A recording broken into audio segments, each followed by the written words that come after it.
The galaxy had long believed it understood the hierarchy of survival.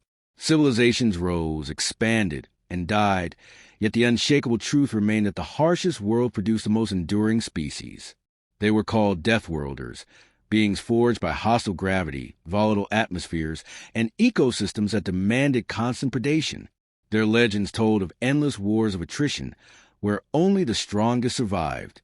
They carried that title like a crown, wearing it as proof that they alone had wrestled existence from chaos. Among the interstellar councils, no one questioned their supremacy. They were considered the apex.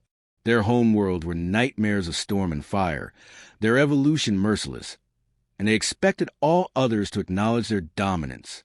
It was a comfortable truth, reinforced over millennia, because it ensured stability. The weaker species, nurtured on temperate and forgiving planets, deferred to them out of awe or fear. Empires were built on the assumption that only those forged in extremes could truly endure what the galaxy demanded. To question this was foolishness. To challenge it was suicide. The Deathworlders had no rivals, or so they believed. Their arrogance was not without merit. Consider the Cthar, reptilian giants whose blood carried antifreeze like compounds that let them stride through glacial worlds where temperatures dipped far below survivable thresholds. Or the Ivex, insectoid swarms that thrived on volcanic plains, immune to toxins that killed most life in seconds. Or the Ulthari, towering predators who had evolved on a high-gravity planet where every breath was a battle against crushing air pressure. Each had endured environments that would annihilate lesser species. They had fought each other, clawed and burned and poisoned across centuries, until fragile alliances and mutual deterrence kept them balanced. In their councils, they often mocked the softer races. Creatures born on lush, forgiving worlds were treated as children in need protection, laborers at best, vassals at worst. These garden species were tolerated only because they filled niches in the galactic economy that the apex did not care to sully themselves with. In the long view, they were irrelevant. None could ever rise beyond their cradle without the guiding hand of their betters. None could endure what Deathworlders had endured. None could survive the impossible. Then came the whispers of soul. It began with intercepted signals, strange electromagnetic chatter leaking into the void. At first, they were dismissed as background noise, some anomaly from an uncharted system. But the patterns persisted, structured, deliberate, carrying the fingerprints of intelligence. The origin was a small blue-green world orbiting a yellow star, a world that, by initial scans, should not have supported a spacefaring species at all. Its biosphere was teeming, yes, but chaotic, filled with fragile organisms and dominated by climates that shifted violently across its surface. Oceans churned with storms, continents fractured by tectonics, deserts burned under merciless suns while polar wastes froze without mercy. It was neither wholly uninhabitable nor welcoming. It was strange, balanced on the knife's edge between paradise and death world. The first observers classified it as a curiosity, moderate hazard, abundant biodiversity, likely home to soft-skinned primitives. Nothing of consequence. Yet the signals continued, growing in complexity. There were voices, music, mathematics encoded in radio bursts. There were images, grainy, fleeting glimpses of creatures with 2 legs and expressive faces. Against expectation, they were reaching into the void. The galactic councils debated, amused and mildly unsettled. These bipeds called themselves humans. Their world, Earth, was catalogued and given a provisional index. They should not have been capable of spaceflight so soon, not from such a volatile cradle. And yet they were hurling metal shells into their orbit, daring to walk beyond the safety of atmosphere. It was rash, it was reckless, and it was impossible to ignore. The Cthar dismissed them first. Too small, too frail, no natural armor or claws, no biological weapons. A novelty, perhaps, but no rival. The Ulthari scoffed at their physiology. Fragile bones, inefficient musculature, laughable lifespans. What could such ephemeral things achieve before extinction claimed them? The Ivex noted their emotional volatility with disdain. They fought among themselves constantly, expending energy in endless wars, fracturing into tribes and nations rather than uniting under a single will. They were doomed by their own chaos. But a minority within the council did not laugh. They watched, they listened, and unease grew. The unease began with patterns in human history. Wars, yes, but wars that pushed technological progress at astonishing rates. Catastrophes, yes, but disasters that humans endured and rebuilt from with startling speed. Famine, plague, climate shift, each have culled them into extinction, yet they adapted, reorganized, persisted. Again and again, they clawed their way back from the brink. No setback ever ended them. If anything, adversity seemed to accelerate them. Where other species faltered under hardship, humans sharpened. It was unsettling. The first probe confirmed what the transmissions hinted. Humans lived everywhere on their world, not confined to a narrow band of comfort like most species. They thrived in deserts, in tundra, in mountains, in jungles. They built shelters against storms, harnessed fire against the cold, carried water across wastelands, adapted tools to overcome what their bodies could not. No environment seemed to exclude them. They had no natural weapons, yet they compensated with invention. Spears, blades, engines, machines, all fashioned by hand, as if refusing to accept biological limits. Their ingenuity filled the gap left by evolution. Some council members found this admirable. Others found it disturbing. The tipping point came when humans left their atmosphere. Not once, not as an experiment, but repeatedly. They hurled themselves into void in fragile shells of metal and fire, daring death with each launch. They built stations above their world, fragile habitats that clung to orbit like beads of glass against the infinite dark. They walked in vacuum, tethered by threads, exposed to radiation and cold that would annihilate even hardened Deathworlders. They returned again and again, learning, refining, refusing to stop. What unsettled the apex species most was not their technology. It was their attitude. To humans, the void was not terror. It was challenge. They looked at the infinite abyss, at the endless silence of space, and they were not paralyzed. They were excited. They spoke of destiny, of exploration, of reaching beyond their cradle not out of necessity, but out of hunger. They craved the unknown. That craving was alien to the council. Most species had reached space reluctantly, pushed by resource scarcity or catastrophe. Humanity reached for it because they wanted to. By then, the term spread in hushed tones across embassies and forums. Perhaps Earth was not simply a moderate hazard world. Perhaps humans were something else entirely. Still, the apex scoffed. They argued that humans were reckless children, doomed to extinguish themselves. Their wars would destroy them. Their fragile machines would fail. Their biology would betray them. The galaxy need not fear them. Yet doubt lingered, for every prediction of collapse failed. Humanity only accelerated. When humans finally stepped beyond their moon and began sending fragile probes into the far reaches of their system, the galaxy could no longer look away. The Death World species who had long crowned themselves as apex survivors studied humanity with growing unease. It was not their technology that disturbed them, for machines could be copied, bought, or stolen. It was a spirit that accompanied each leap. To humans, risk was not something to avoid. It was fuel.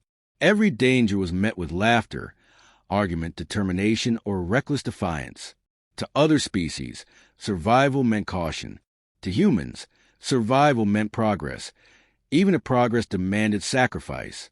The first delegations who encountered them in person did not know what to make of them. The creatures were smaller than many expected, soft-skinned, endlessly expressive, constantly moving. Their words tumbled quickly, their gestures wild, their questions relentless. Where most species were wary, careful in choosing each phrase, humans blurted thoughts as fast as they arose, improvising entire negotiations on the spot. They were social predators, yet also builders of friendship, weaving trust through humor, through story, through an openness that unsettled even the most seasoned diplomats. The council chambers had never seen such chaos before. The Ivex ambassador once remarked, after hours of parley, that conversing with a human was like standing before a storm that wanted to be your companion. Their emotions swung violently, from anger to laughter to sorrow in minutes, and yet each feeling was genuine. It was disorienting, even dangerous, because their allies could never quite tell when their warmth might ignite into fire. And still, the galaxy listened, because beneath their volatility was a strange magnetic force. Humans drew others toward them. Even enemies found themselves fascinated. Their first trials among the stars cemented their reputation, while other young civilizations cautiously settled only the most hospitable moons or stations. Humans deliberately hurled themselves into extremes. They built colonies on barren rocks with no air, clinging to existence through ingenuity. They sent crews into deep space for months, isolated and half-mad, yet still returned with data and discoveries. They mined asteroids by hand, walked upon frozen moons with only thin layers of protection, and treated it all as if it were nothing more than another frontier. It was madness. It was impossible. And yet it worked. The Council began comparing notes.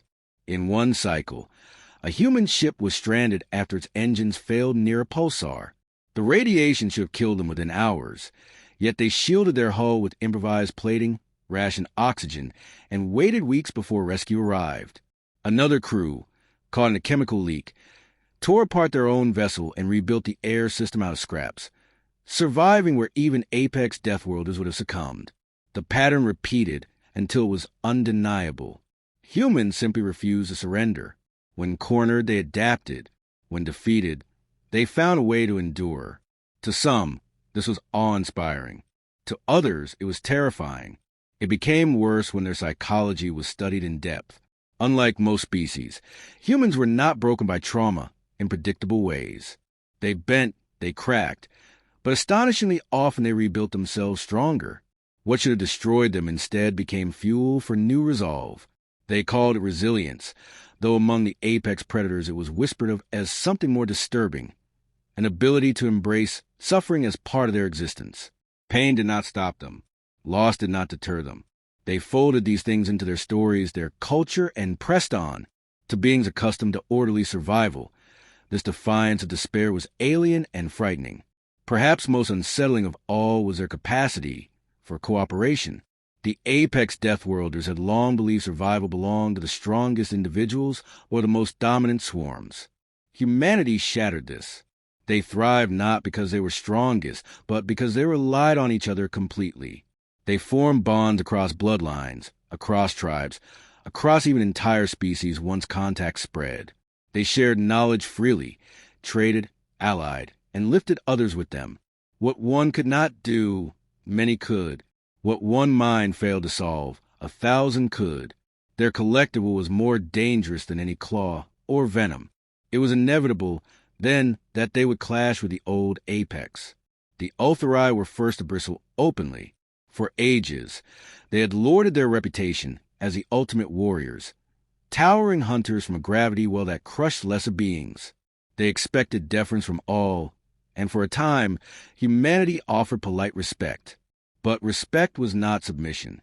When trade disputes arose, when territorial lines blurred, humans argued instead of yielding. They debated fiercely, refusing to be intimidated by size or reputation. They treated the Ulthari as equals, something unthinkable in galactic politics. The Ulthari found themselves in a duel of wills they had not expected. When threats were issued, humans laughed. When pressure was applied, humans pushed back harder. They did not seek war, but neither did they bow. And the more the Ulthari tried to cow them, the more humans seemed to grow bolder, as if conflict itself energized them. The Council watched with fascination. No other species had ever defied the Ulthari so casually. It did not stop there. The Ivex, prideful of their swarm tactics and unmatched industrial output, attempted to corner human trade, undercutting them in markets. Yet humans responded with creativity, inventing entire new systems of commerce, building alliances, leveraging their adaptability. They treated every obstacle as a puzzle to solve rather than a wall to stop them. Within a few cycles, they had turned what should have been defeat into advantage. The Ivex found themselves outmaneuvered not by brute strength, but by flexibility. The Cthar fared no better. On a frozen world where joint mining operations were attempted, disaster struck as quakes ruptured facilities and buried entire crews. The Cthar, suited for ice and cold, expected to be the sole survivors. Instead, humans dug themselves out with bloodied hands, refused to leave their allies behind, and improvised entire rescue operations in conditions that should have killed them. The Cthar were forced to admit, grudgingly, that the bipeds they had mocked were in some ways tougher than themselves. Whispers spread again. Some began calling humans unkillable. Others nicknamed them chaos-born. For wherever they went, order unraveled into unpredictable outcomes. No calculation could predict them. No pressure broke them. And perhaps most terrifying of all, they seemed to relish challenge. Obstacles were not deterrents, but invitations. Where most species avoided pain, humans pursued it as if it defined them. The breaking point came during what the councils later called the test of survival. It was not planned, yet history remembers it as the moment humanity's true nature was revealed. A joint expedition, including multiple apex species, ventured into an uncharted system rumored to hold valuable resources. What they found instead was catastrophe, a rogue stellar body emitting storms of radiation, tearing through shielding, frying instruments, poisoning crews. The fleet faltered, scrambling for escape. The galaxy was not ready for what followed. For centuries, the councils had balanced power between the great predators, each secure in their strength, each convinced no rival could surpass them. They had expected humanity to remain an oddity, reckless but limited, another ambitious species destined to learn its place. Yet as cycles passed, it became impossible to ignore the truth that humans were changing the fabric of interstellar society. They had not conquered with fleets or crushed rivals with overwhelming force. Instead, they spread through influence, through determination, through sheer refusal to remain bound by limits. And in doing so, they began reshaping everything the apex believed about survival. Whispers of containment circulated first. Some argued that humanity must be curbed before their influence grew too dangerous. The Ulthari, still stung by humiliation in earlier encounters, pushed hardest. They claimed humans were a destabilizing element, a contagion of chaos that would unravel the order of civilizations. The Ivex, calculating as always, warned that human adaptability made them unpredictable in trade and war alike. Even the Cthar, reluctant to admit weakness, feared that if left unchecked, these bipeds would soon match or surpass them in resilience. Yet opposition grew as well. Other species, those long dismissed as fragile or lesser, found hope in humanity's rise. Here was proof that the apex could be challenged, not with claws or venom, but with ingenuity and unity. Species who had been silent in council halls for millennia began to speak, emboldened by human presence. For the first time in ages, the balance trembled. It was in this climate that the galaxy faced its greatest trial. A phenomenon older than any empire swept across the void, a devouring plague born not biology, but corrupted machines, remnants of an ancient war that predated recorded history. Rogue constructs, self-replicating, mindless in their hunger, surged from forgotten ruins at the edge of space. They consumed metal, energy, even entire fleets, dismantling everything into raw material to feed their endless growth. To most species, they were an old legend, a myth of mechanical demons whispered to frighten fledglings. But legends had teeth. The first systems fell before anyone could respond. Outposts vanished. Mining colonies went silent. Patrol fleets were torn apart, as though they were insects before fire. Panic rippled through the council. The apex Deathworlders scrambled to mobilize, certain their power would once again save them. They launched war fleets, confident in their might, only to watch in horror as the constructs adapted. Weapons that had once scoured continents barely slowed the machines. Every battle made the swarm stronger. Every defeat added to its numbers. For the first time in memory, the apex species faltered, and into that void stepped humanity. Their fleets were smaller, their technology still catching up to ancient empires. Yet they did not hesitate. Where others retreated to protect their cores, humans surged forward, volunteers lining up to throw themselves into battles they could not possibly win. They studied the machines not with despair but with fascination, probing for weaknesses, testing, failing, trying again. Their commanders did not collapse into silence after losses. They adapted, improvising new tactics faster than the constructs could adjust. Where Ulthari warlords rage at failure, Human captains smiled grimly and declared the next attempt would succeed. Entire crews fought knowing they would not return, yet still launched their ships willingly, leaving behind data, strategies, and warning for those who followed. They fought not as individuals seeking glory, nor as swarms seeking dominance, but as a chain unbroken by death, one generation passing its will to the next. Every sacrifice was fuel. Every failure was knowledge. The machines consumed fleets, but they could not consume resolve. The council watched in stunned silence. They had seen bravery before, but not like this. They had seen endurance, but not this kind of defiance. For humanity, survival was not enough. They sought victory even in hopelessness, clawing meaning from ashes, refusing to yield no matter how many were lost. They carried songs into battle. They laughed in the face of annihilation. They treated certain death as just another challenge. It was madness. It was terrifying. And it was working. Slowly, impossibly, cracks appeared in the swarm, not through overwhelming firepower, but through relentless ingenuity. Humans discovered that the constructs could be disrupted by targeting their coordination frequencies, exploiting flaws overlooked by older empires. They built decoys, traps, weapons improvised from mining tools, turning the very environment into allies. They fought on planets, in asteroid belts, even within nebulae, never ceasing, never surrendering. Each battle was a story, each loss a stepping stone. Allies began to rally behind them. Fragile species once ignored by the apex volunteer fleets, inspired by human defiance. For the first time, predators who had long sneered at the weak found themselves relying on them. Because the weak followed humanity's lead, the war shifted, not because humans were strongest, but because they made others believe strength was possible. The old Deathworlders could not deny it. In council sessions, ultra-ride generals admitted through gritted teeth that without human tactics, their fleets would already be extinct. Ivex swarm lords confessed that human logistics had saved their supply lines. Cthar war leaders, once proud and silent, spoke words of respect for human allies who had saved their frozen colonies at great cost.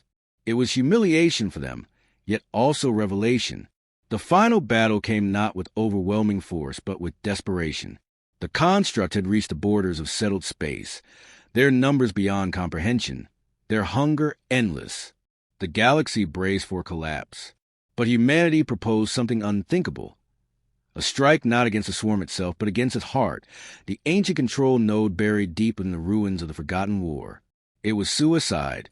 Every calculation said so. Yet humanity declared it necessary. Volunteers flooded in from every allied world, but it was humans who formed the spearhead, humans who boarded failing ships, humans who charted the path through storms of annihilation. What followed became legend. Ships burned by the thousands. Crews fought hand-to-hand against machines that knew no fear, and still they pressed on. The swarm adapted, countered, slaughtered, yet humanity refused to break. At last, in the core of that storm, they delivered the killing blow, detonating their vessels within the node itself, erasing at the cost of their lives. The swarm collapsed, crippled, and for the first time in memory, the galaxy was saved not by its self-proclaimed apex, but by the species it had mocked as fragile.